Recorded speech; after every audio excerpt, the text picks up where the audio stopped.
dream to become the next Sir Isaac Newton or Albert Einstein? Learn C++.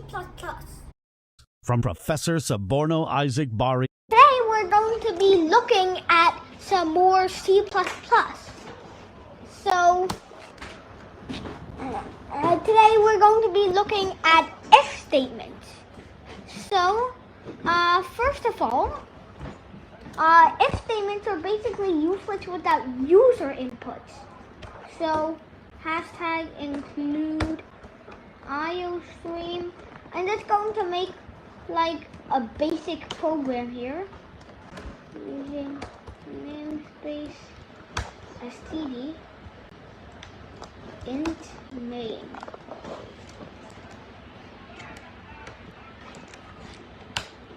So so I'm going to ask somebody, do you have any good student like Mr. Rodriguez, do you have any good ideas for an if statement? Oh yeah, sure. Alright, so let's see. Like you have choices. If you are 18-year-old, you can vote. If you are not 18-year-old, you cannot. Or if you are like, yeah.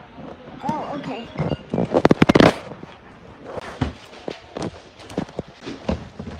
How old are you? So, no, then I really need to, if I want to do that, I'm going to first need to make a variable called age. It doesn't have to be called age. It just has to just represent the variable that, it doesn't have to be called age. It just has to represent the number that the user inputs at the statement. Okay. And Can you make your screen brighter? oh, okay. So we're going to save the age, and then we're going to make an if statement.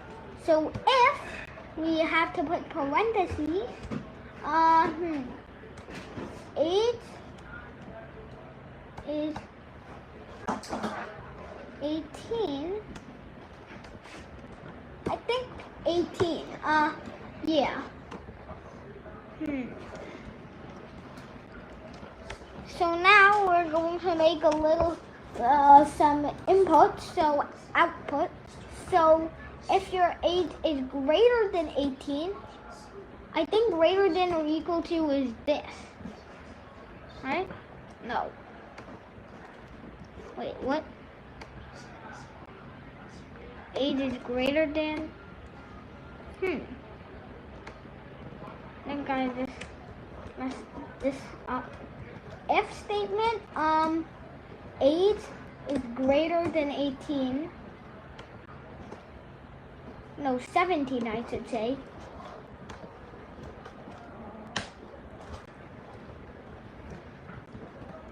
You are old enough to vote.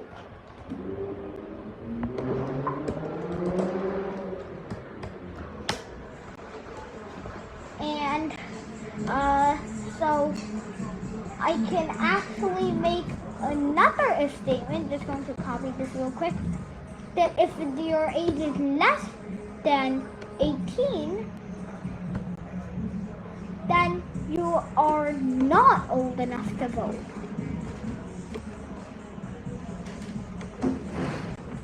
So let's input my age first of all. I'm 8, obviously. I'm not old enough to vote. Sad moments here. Sad moments. Now, I'm going to enter Mr. Rodriguez's age. It's unknown, but I think it's somewhere around 40, Mr. Rodriguez's age. 41 to be precise. Okay. And 1979 and 2020. Okay, yeah. So, you can see that when I input his age, because it's greater than 17, it's greater than 18, it's greater than 18, he's old enough to vote. So, this is an example of an if statement. what you need to do is first you need to make a variable like 8. Then you can first you should define it like double 8, and then you should ask for the user's input what this variable should be, the so-called variable, and then we can make an if statement. If parentheses your age is greater than 17, you must be 18 or older to vote. So that's why it shows age is greater than 17. Then I'm going to say you're old enough to vote, as you can see from this count statement here. And then if the age is less than 18, then you're not old enough to vote. I could do a same count statement, except I put not. So now you may be wondering, we have an idea of a basic calculator, user inputs and count statements and all that, and we have the idea of if statements, so we can let the user pick what operation they want to use. So you might be wondering, can we build an advanced calculator? It's kinda mysterious, isn't it? Let's try checking it out. So, do you think we should dive in to making an advanced calculator, everybody? Yes, Professor, why not? Okay. So, this isn't too advanced, just a little bit. So, first, let's say you can add or subtract or multiply or divide 3 numbers here. Obviously, if you only want 2 numbers, then you can just spam zeros or ones. So now, we should also make a variable for the result. And then now I'm going to make a count statement. So count. Alright. And now, so what's a way to put in this statement? Lucky Glossy Consulting. Okay. Hi. Good morning. For me, because it's around 1 a.m. here in New York, and for you guys, because you're 10 hours ahead. It's 11 a.m. for you guys in Bangladesh. So, good morning to everyone. Oh yeah, and in India, where most of our viewers reside, namaskar to everybody, by the way. Isn't that right, Mr. Rodriguez? Okay. Hi, good morning to everyone. What operation? And by the way, if you want to see this, you can go on my REPL.it account. You can go see it on my REPL.it profile. What operation would you like to use today? So I would have desired to use exponents, but then I found out a few days ago that you can't use exponents. This exponent sign, you know, the usual shift 6, this guy is used as a bitwise OR thing. I'm not sure what that, we'll probably get to that later in the C++ code. So, but that kind of breaks my desire. So, which is kind of sad that we can't do exponents.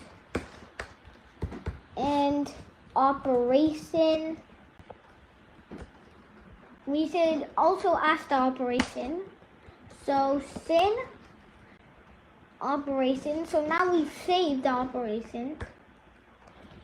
So now, I'm going to present the 4 symbols we need.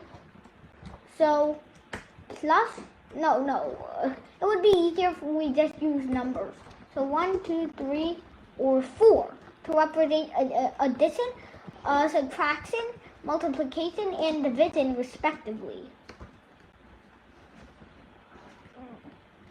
So use 1, 2, 3, and 4. Okay. So now, let's say we want an if statement of when it's 1. So if operation equals 1,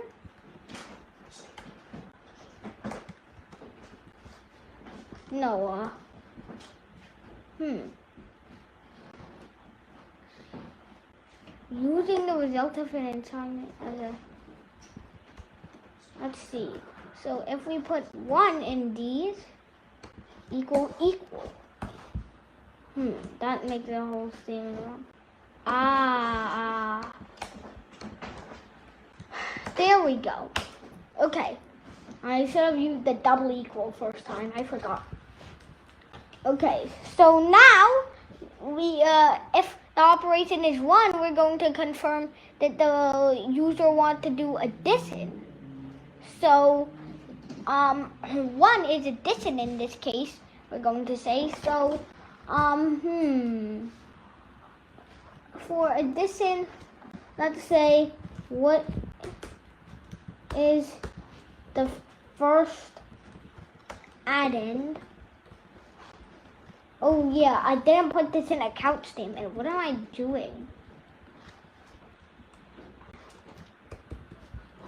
Actually, now that I'm thinking about it, Python is a bit easier because you don't have to type in all of this stuff.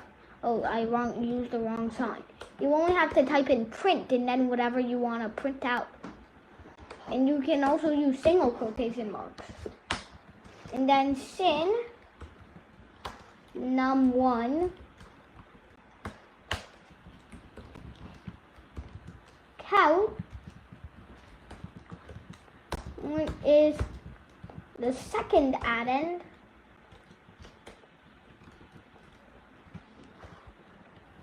Okay, and then boop, boppity bap. Sin num2, and then why am I just typing this hand? I can copy this, obviously. 3, and then third addend. Okay, so now we're going to make.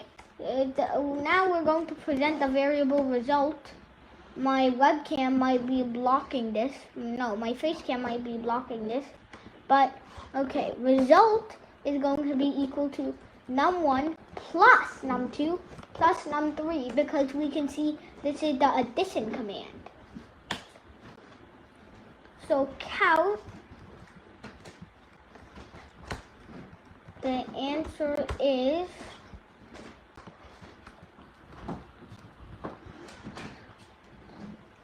shoot.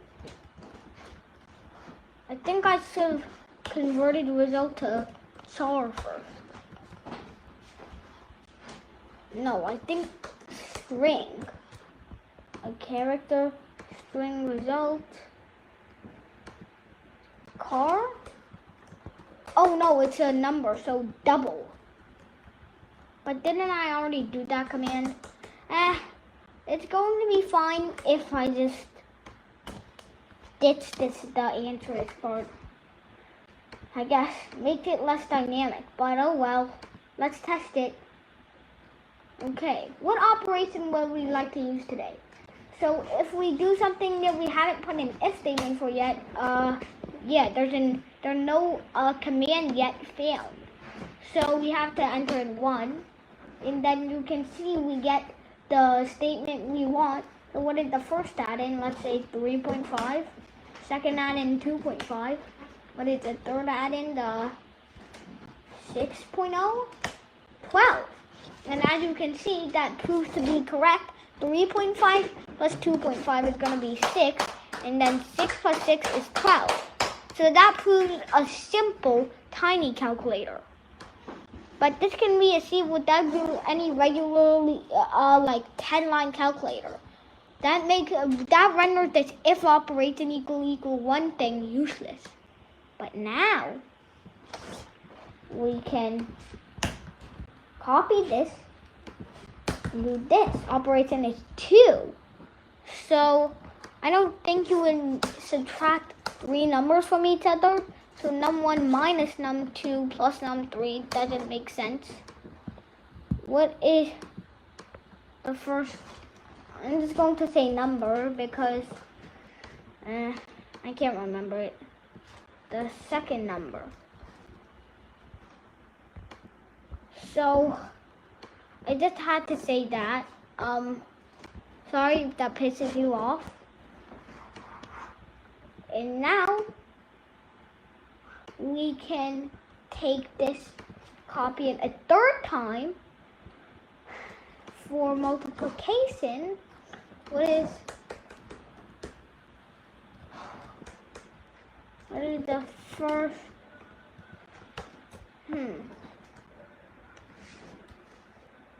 So what is the first? I should say number. God, can't really find the word for this. Number. Okay. So now I'm going to make this a multiplication, and if operation is 2, copy that, make 4. What is the numerator I'm going to say? Actually remember this one, numerator. And then what is the denominator? Denominator.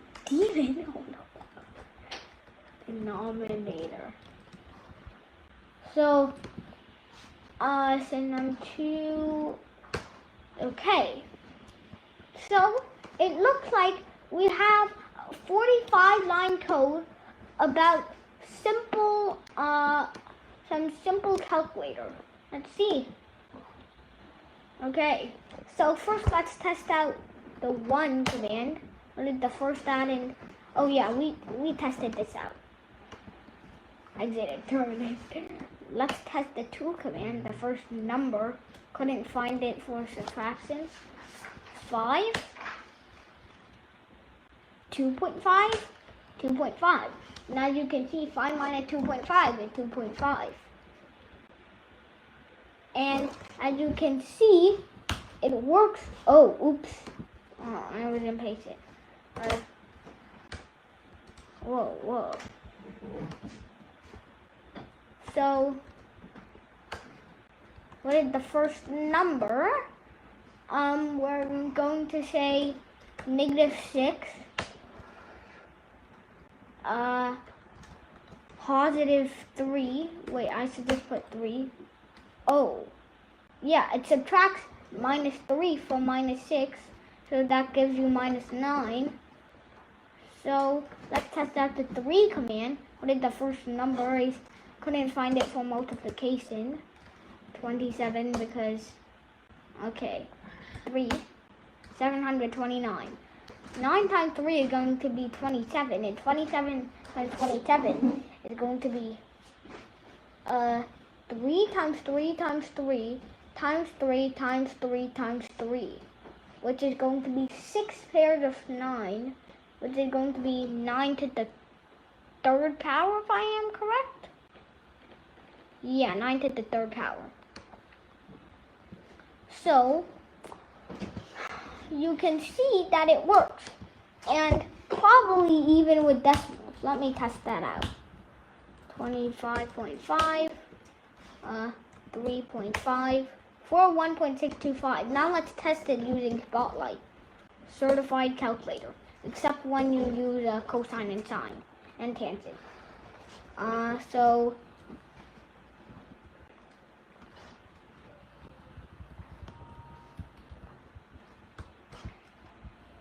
I really didn't come up with 3. 401.625. It looked like it worked well. Everything is going in our favor. And finally, we're going to look at the 4. So 9, 3. 3. 9 divided by 3 is 3. Now 64 over 16. What? I'm being impatient. 64, 16, 4. And then let's see when we make the denominator bigger. Ooh, we get 1/3. Or at least an approximation. 1/3 is infinite 3s. I don't think C++ can handle that. So they just spits out 6 3s. I think that's a good approximation of 1/3. So thank you everybody for watching. Subscribe to Bari Science Lab to fall in love with math and science, especially programming.